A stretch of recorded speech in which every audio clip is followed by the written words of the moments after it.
How authoritarians cook the books. From Mussolini to Trump, false economic data gives the illusion of competence. This comes from Ruth Ben-Ghiat. Her Substack is lucid.substack.com if you want to check it out. Anyway, she talks about the news broke that Trump had fired Dr. Erica McIntarfer, Commissioner of the Bureau of Labor Statistics, after the Bureau published a jobs report he didn't like. It seemed all too familiar. The phrase cook the books usually refers to a business inflating profits. And so she talks about how classic dictators cook the books. And one of the interesting things that I'll just parlay into, there's a book by Jim Collins called How the Mighty Fall. And what happens is you go through these stages, and one of the stages that you go through is essentially a denial of the risk, denial of facts. And instead of trying to find the truth and discover the facts, you suppress them from the top down in the leadership and then all the people underneath that. And so simply leaving out certain facts and trends while highlighting the results the leader needs, essentially you're placating the leader.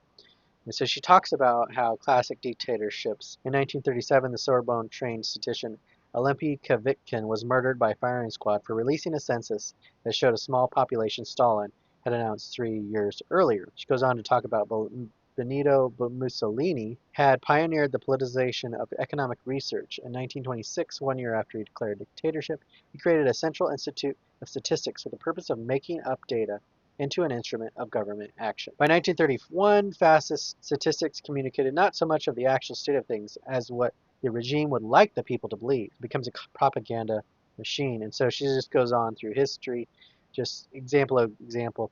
And again, this can happen at the societal level, and when you see authoritarianism take over, and like I mentioned with Jim Collins' book How the Mighty Fall, it can also happen in companies and in a local or in a local context. Electoral autocracies get creative with economic data. Trump is now the spin doctor.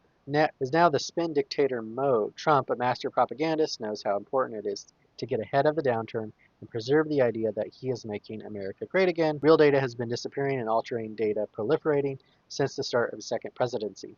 And it's not a surprise that Trump resorts to deception and false information because that's what he does. He lies every day, all the time. He lied about the 2020 election.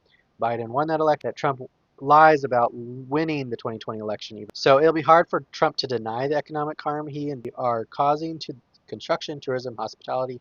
It's going to get a point where it's just undeniable. So I'll put a link to the description if you want to check this out.